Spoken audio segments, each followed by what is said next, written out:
her eyes gleaming with absolute triumph. $1,000 a month starting today, she demanded, leaning in close. Your apartment is family property now, and right beside her, nodding like a loyal soldier, entirely convinced they had backed me into a corner. They thought I was just a naive girl they could exploit, break down, and control. What they completely forgot was whose name was actually written on the title deed. I just smiled, looked them dead in the eye, and slid the original legal ownership papers across the table. The sudden silence in the room was deafening as their smug smiles turned into pure horror. If you want to see exactly how their greedy little trap snapped shut on their own fingers, follow my story from so I can see how far my story has reached. My name is Maya, and at 27 years old, I thought I had everything completely figured out. I had spent the entirety of my 20s working grueling 60-hour weeks as a corporate analyst, sacrificing weekends, vacations, and a social life to achieve one major dream: buying my own place. When I finally signed the closing papers on a beautiful, sun-drenched downtown apartment, it felt like the ultimate validation of my independence. It was mine, paid for with my own sweat and tears, free and clear. Then I met Ethan. He was charming, attentive, and seemingly supportive of my ambition. When we married after a year of dating, we made a practical decision. To save up for our long-term future, we agreed to move into my apartment. Because the transition happened so fast in the whirlwind of wedding planning, I never explicitly sat him down to explain that the property was under my sole legal ownership. In my mind, we were a team, and it shouldn't have mattered whose name was on a piece of paper. I truly believed that love was built on mutual respect, not assets. Looking back now, I realize how naive that was. Have you ever trusted someone so completely that you ignored the tiny warning signs staring you right in the face? The real trouble began when my new mother-in-law, Lydia, entered the picture under the guise of helping us settle into married life. From the very first week, she treated my home like her personal kingdom, rearranging furniture, critiquing my housekeeping, and making offhand remarks about the family's standard of living. She constantly dropped hints about how Ethan deserved a place that properly reflected his status, entirely ignoring that my hard work provided the roof over his head. The honeymoon phase didn't even survive the 3rd month of our marriage. It was a rainy Tuesday evening when the fragile illusion of our happy home completely shattered, bringing me face to face with a harsh reality. I walked into the dining room expecting a quiet dinner with my husband, but instead, I found a mandatory family meeting waiting for me. Lydia sat at the head of the table, her posture rigid, and an air of chilling authority radiating from her. Ethan sat right beside her, staring down at his hands, refusing to meet my eyes. The atmosphere in the room was suffocatingly tense. Without a single word of greeting, Lydia slid a document across the polished wood. "We need to address a major oversight, Maya," she delivered, her voice dripping with calculated coldness. "This apartment is family property now.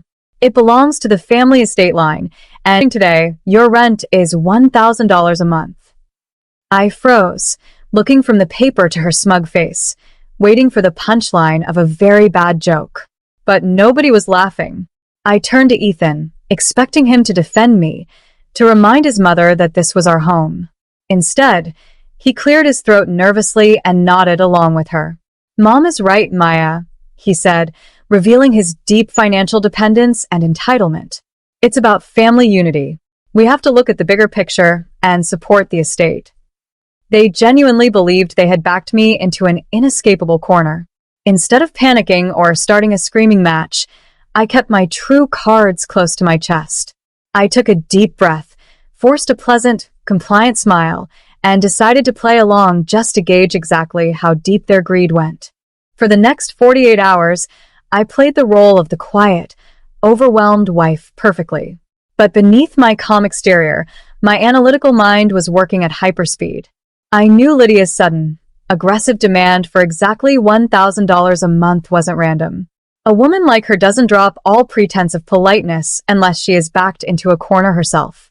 I needed to know what was driving this desperation, so I decided to conduct my own discreet investigation.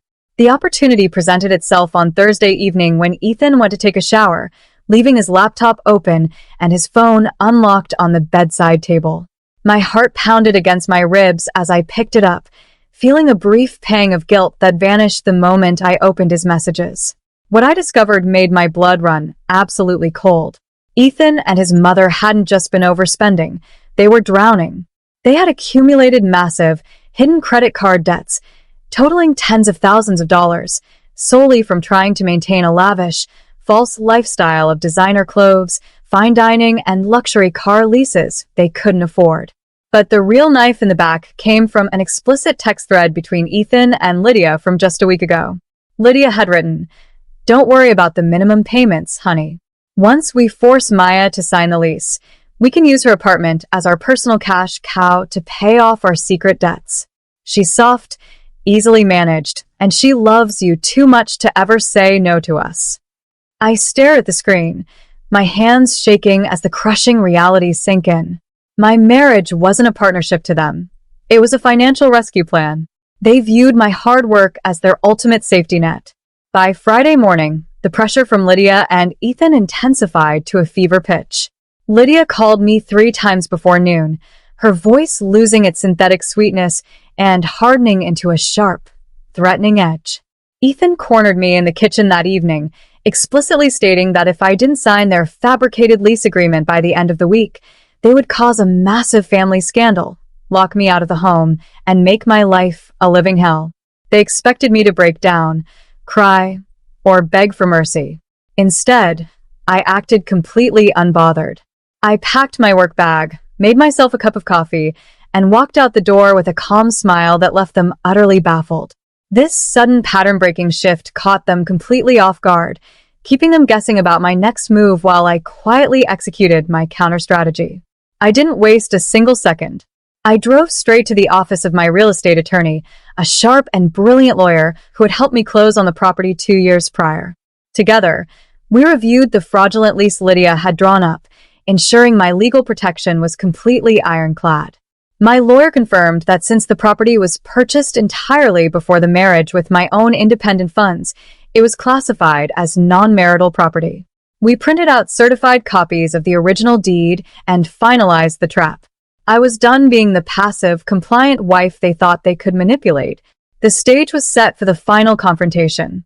The final climax took place right back at the dining table on Sunday evening.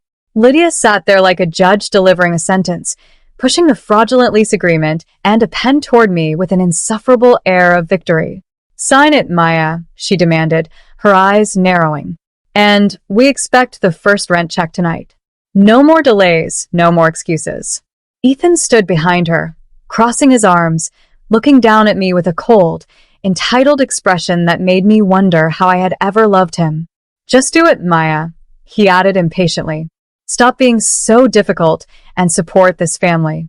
I looked at the pen, then up at their eager, greedy faces. I delivered the exact turning point line that shattered their entire plan. "Then I'll just go back to my apartment." Ethan blinked, his confident posture instantly collapsing into pure confusion as he snapped back with a sharp question. "What apartment?" "This one," I said calmly. I unzipped my bag, pulled out a pristine, certified copy of the original title deed, and slid it across the polished wood, letting it rest right on top of their useless lease agreement.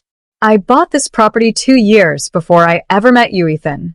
It is completely, exclusively mine." The silence that followed was deafening. I watched the physical breakdown of Lydia's confidence in real time. Her smug grin melted away as her eyes scanned the legal document, landing directly on my name written clearly under the sole ownership line. The color drained from Ethan's face entirely as the horrifying legal reality finally crashed down on him. They had spent months plotting to steal a property that they had absolutely zero right to, and their entire house of cards had just collapsed at my feet.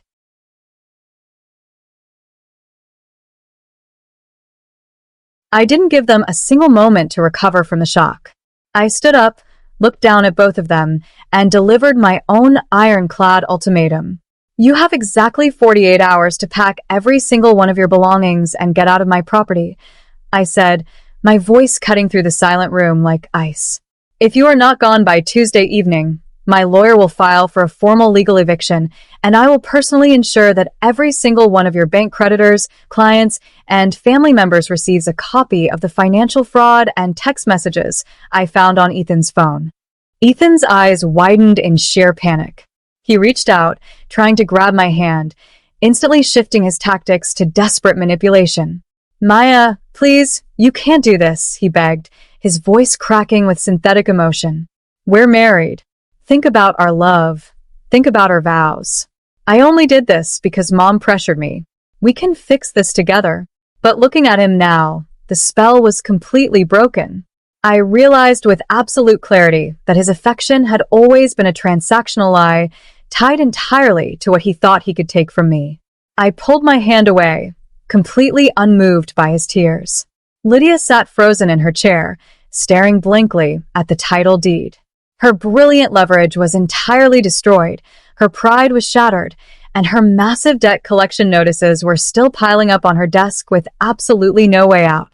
They had walked into my home intending to destroy my financial security, but they were the ones leaving with nothing. 3 months later, I filed for divorce, ensuring my downtown apartment remained completely untouched by the legal proceedings. Ethan didn't even have the financial resources to fight me in court.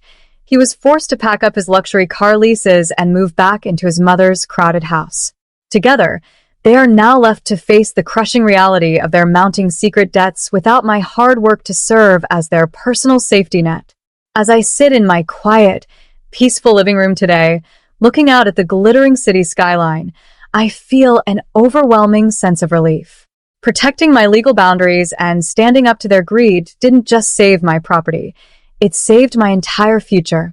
It taught me that financial independence isn't just about a number in a bank account. It's the ultimate shield against manipulation. I am finally free to build a life on my own terms, accountable to absolutely no one but myself. I would have dropped that deed in a heartbeat, without hesitation. Seeing the look on Lydia's face when she realized her cash cow was actually an ironclad fortress would be worth every single second. But enough about what I would do. I want to hear from the real geniuses watching this right now. If you were sitting at that table with a pen in your hand and a fraudulent lease in your face, would you have signed it just to keep the peace? Or would you have flipped the script exactly? And don't forget to tell me what city you're watching from. If you crave more stories where toxic people get exactly what they deserve, click on one of the 2 videos popping up on your screen right now. It'll blow your mind. Thank you for staying until the very